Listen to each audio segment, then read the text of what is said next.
High সবাইকে, সবাই কেমন আছো? আশা করছি সবাই খুব ভালো আছো আর আমিও ভালো আছি। তো আবার আমার একটা নতুন ব্লগ নিয়ে চলে আসলাম, মেকআপের ব্লগ। তো কথা বলতে বলতে পৌঁছে গেছি রাজাটির ভিড়ভাট্টাপূর্ণ বাজারে।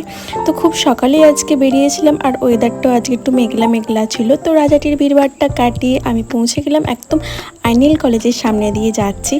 আর এটা আমারও কলেজ। তো নিজেদের পুরাতন স্কুল কলেজ দেখলে একটা মনটা আনচান করে, কারণ ওখানে অনেক পুরানো স্মৃতি আমাদের থাকে। তো তারপর পৌঁছে গেলাম ডঙ্গলের ব্রিজ, আর ডঙ্গলের ব্রিজ দিয়ে এদিক ওদিক তাকাতে তাকাতে চলে যাচ্ছি। আর তারপর এই তো সামনে সুন্দর সুন্দর গাছ, তো ফুলের গাছগুলো তাকাতে তাকাতেই দেখতে দেখতেই পৌঁছে গেলাম একদম আমি ক্লায়েন্টের বাড়ি। তো আজকে ছিল পার্টি মেকআপ আর আমি পৌঁছে গিয়েছিলাম মহেশকোট। আর দেখো যেতে না যেতে কারেন্ট চলে গেল, আর ফোনের লাইট জ্বেলে কমপ্লিট করে নিচ্ছিলাম, কারণ হাতে বেশি সময় ছিল না।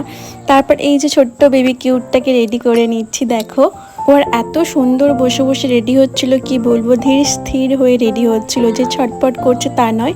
তো এখনকার বেবিরাও দেখেছি খুব ভালোভাবে মেকআপ করতে চায়, মানে একদম ছটপট করে না। এইটা অনেকবারই হয়েছে, অনেক বেবিকেই আমি সাজিয়েছি। তো দেখি ওরা বেশ সুন্দরভাবে, যেরকম বলি সেরকম, দেখো কত সুন্দরভাবে আমার কথা শুনছে। আর তোমাদের সাথে কথা বলতে বলতেই আমার কাজ কমপ্লিট হয়ে গেছে। তো আজকে ছিল 3টে পার্টি মেকআপ, আর এই পার্টি মেকআপগুলো তোমাদের কেমন লাগলো অবশ্যই জানিও। আর এই বেবিগুলোকে দেখো কত কিউট লাগছে।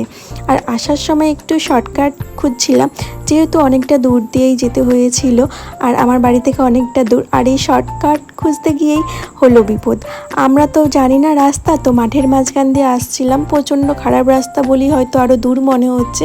তখন মনে হচ্ছিলো যে আগের রাস্তাটা হয়তো ভালো ছিল, তাই কোথা দিয়ে যে আসলাম জানি না, সবাইকে জিজ্ঞাসা করতে করতেই আসলাম। যাই হোক, অসুবিধা হয় না অতটা, তবুও যেন মনে হলো অনেক দূর। তো আজকের ভিডিওটা কেমন লাগলো অবশ্যই জানিও। ভালো লাগলে লাইক কমেন্ট শেয়ার করতে ভুলো না। দেখা হচ্ছে অন্য ব্লগে। টাটা অল, সবাই ভালো থেকো।